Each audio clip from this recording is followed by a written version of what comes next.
ASM 2020. I'm here on the booth of ASM. How are you guys? We're doing good. It's the third day, so third day of our sleep deprivation experiment, and throats getting sore and feet getting hurt, but other than that, we're at NAMM and it's good. So you are here on the booth too? So you are the main people from the company, or? Yeah, Dominic and I are the people who really came up with the synth idea and laid out the features and functionality. So yeah, we're the idea guys, and then our engineer, he's floating around here somewhere. And the company has some back story already, or there's some major brand behind it, or? Yeah, the parent company is called Medley. They're a manufacturer. They have a factory in Zhuhai, China. The company's headquartered in Hong Kong. So that's a parent company behind this.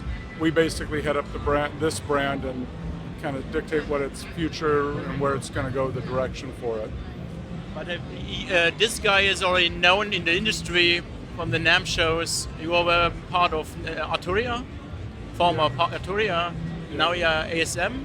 And how comes this to this idea to make in Hydrasynth? When did it started?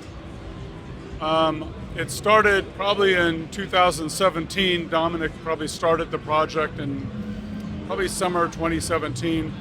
I left Arturia in December 2017, and then we kind of came into the project, and I threw a bunch of wrenches and we changed up a bunch of stuff, and yeah, we moved it forward from that point. So it was about a little over a year and a half for the project to get done. And how many people are working for ASM on the Hydrasynth? It varies. So the main people that work on this project are Dominic, myself, and our head engineer, Chen.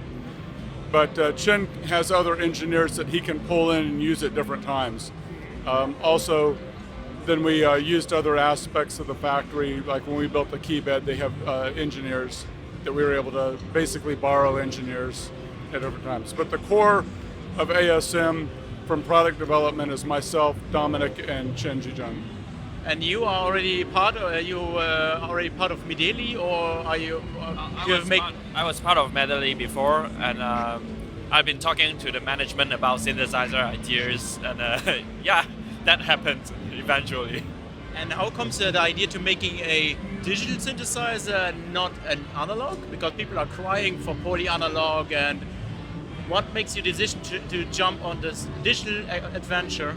Well, is there a shortage of analog synthesizers out on the market now? We wanted to take a left turn. You know, I've done analog synths. We did them at Arturia.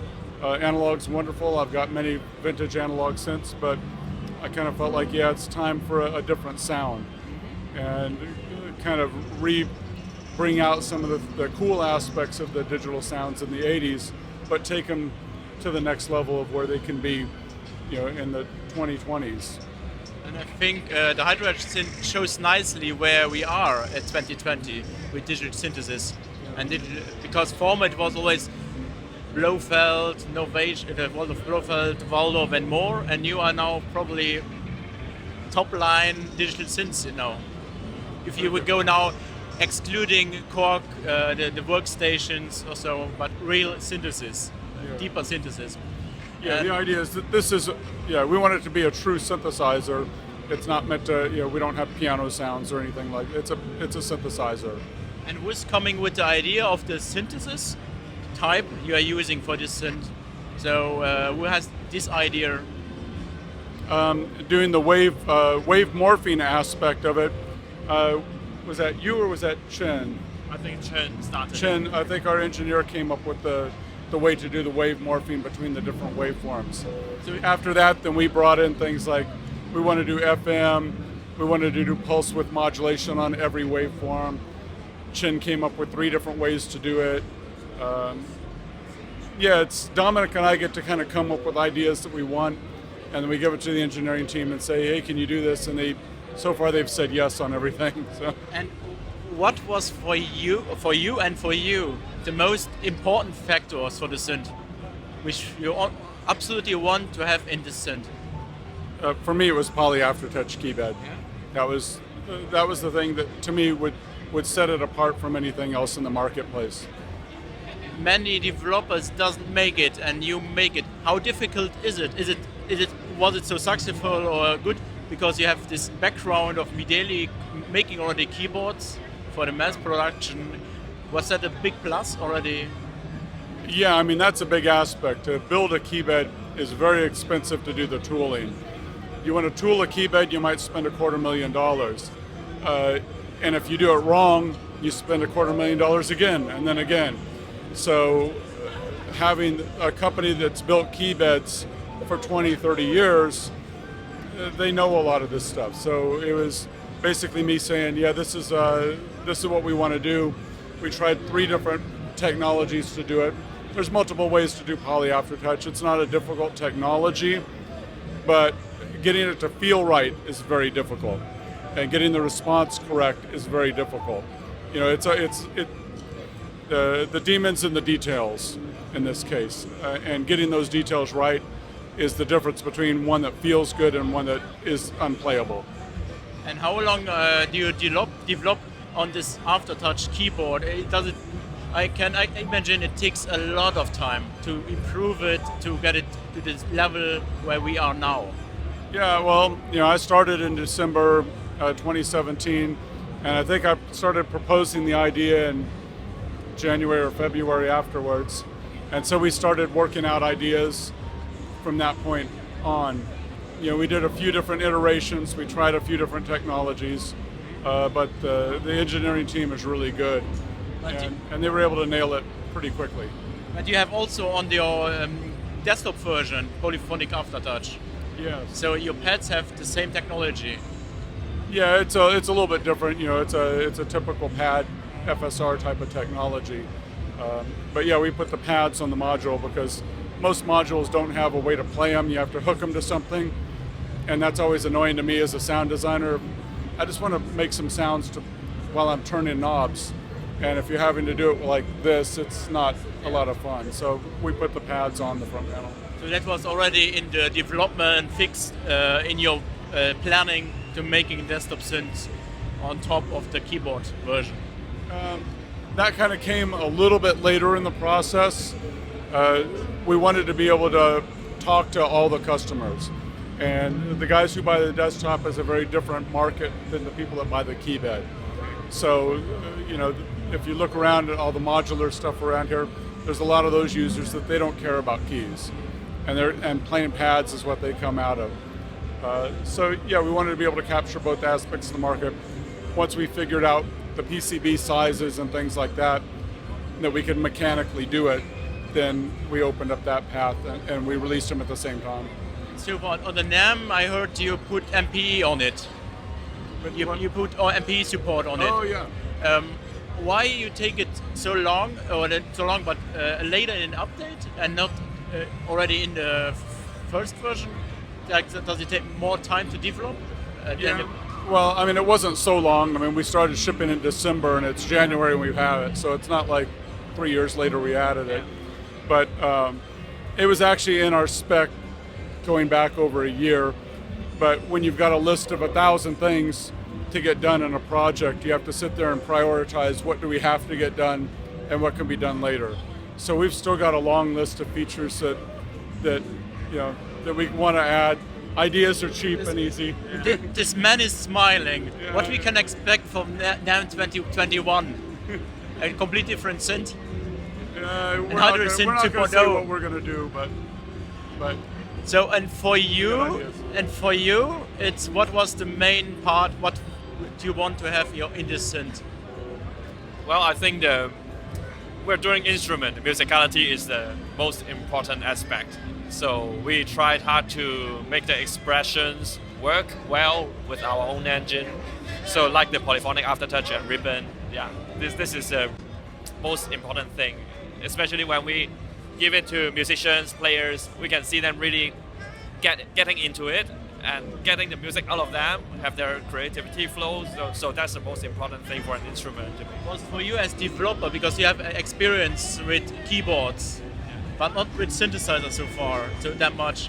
Was it for you a different experience to develop a synthesizer than a MIDI controller? Well, Dominic actually, he worked in Novation. Okay. So he was at Novation before. Yeah, we are synth geeks as well. So Okay. yeah, we're lucky to have engineers that had quite a lot of experience in like doing keypads. So I worked closely with him to like make our ideas happen and on mechanics, and we keep doing refinements to this final outcome now. And Hydrasynth is now there. You have it's finished. The interface is finished. Everything is finished. You had some help to making this interface, or it's in-house something of this Axel Hartmann or some other synth designers? No, Is it was really me and Dominic that did the front panel design and layout. Axel was actually here this morning. Axel's a good friend of mine. Gotten to work with him many years. But yeah, we did this. We have an in-house designer at Medelli as well, and we were able to say this is what we want and this is how we want it done.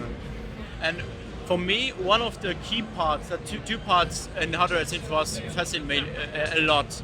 It's that it has a lot of displays for the features, individual, and this very retro style modulation matrix with these knobs. Where of you two comes to this idea? Is it your idea or? It's both of us. It's Oberheim Expander. Okay.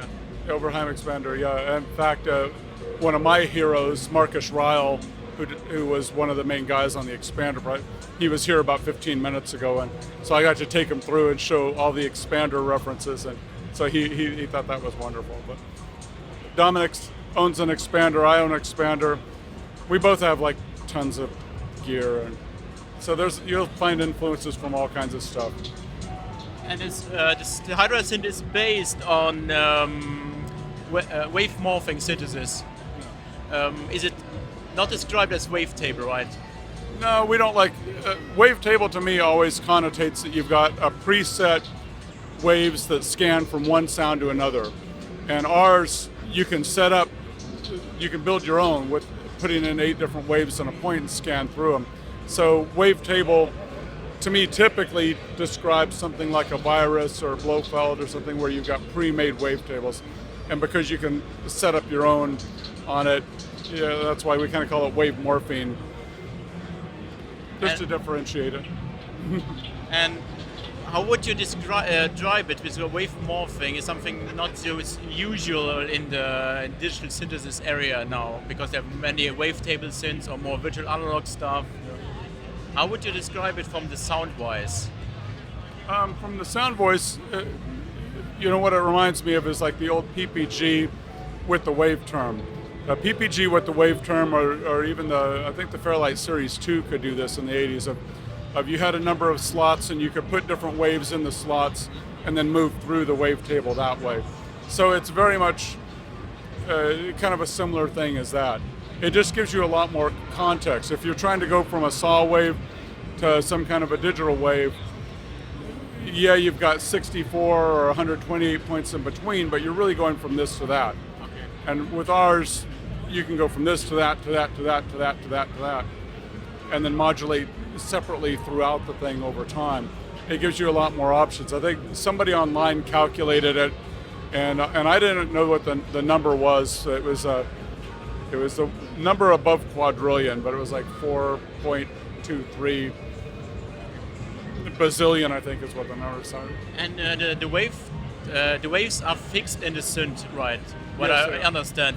Are there plans to make it happen that people can import your own waves, or is it not on No, the thing with single cycle waveforms, and it's something we dealt with, was a single cycle waveform, they all start to sound the same.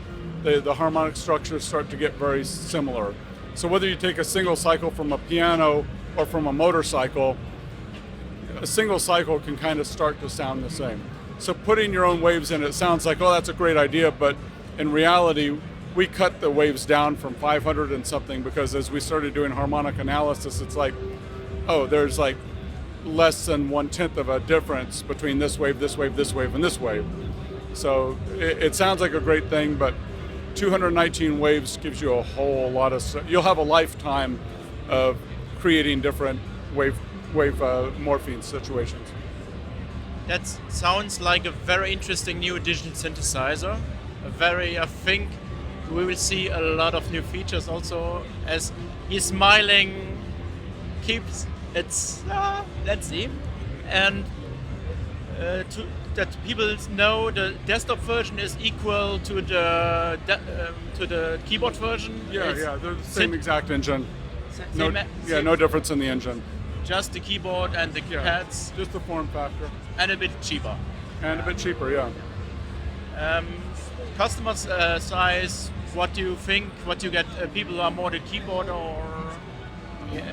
We're getting about 50-50 on it because the synth market's 50-50 split. There's old guys like me that like keyboards and want to do Vangelis and Tangerine Dream and that kind of thing, and then there's young guys who are doing stuff with modulars and everything kind of in between. So we've been finding with the sales and production that it's almost exactly 50-50. What came with this name Hydrasynth? Because there are many people writing on Facebook or Hail Hydra. I think Hail Hydra started with Flux. I think Ken Pierce did that one, because he's into comic book stuff. But Hydrasynth, we went through a bunch of different names. Probably the hardest part of the product was naming it. We went through lists and lists and lists of names. We started off, I think, with Hydrasynth, meaning like water, like waves. But then we kind of didn't like that. Hydra kind of goes back to the mythical beast with the multiple heads, and that's sort of what this is. You can do analog stuff, you can do wavetable, you can do FM, you can do sync stuff, you can do all kinds of different things with it. So, the kind of going back to the mythical Hydra kind of ties into what the engine does. Yeah, that sounds pretty amazing. And congrats you already for this release. And for this NAMM, you have several new features which people can see on the website, in the media, whatever. There's MPE, there's a warm mode. MPE warm mode. We've got a thing that tightened up the attack on the filters, so you can get really super. They were already pretty punchy, but now you can get like just snap on them. The unit is available. It's shipping. Yes, they've been shipping since December. Again, we're making them as fast as we can, so they're more available in some areas than others, but they're getting out there. We're building them as quick as we can. So you get your Hydrasynth, and I think my camera boy, Manu from Waveforms, getting tired. That's why I close this video here. Big thanks for this interview, guys. I wish you good luck for the 2020. Hope to see you again maybe at Super Booth. I believe we'll be at Super Booth. Or at NAMM 2021. And we'll be at NAMM 2021. Big thanks for the interview. Thanks, Glen. Thanks, Dominic.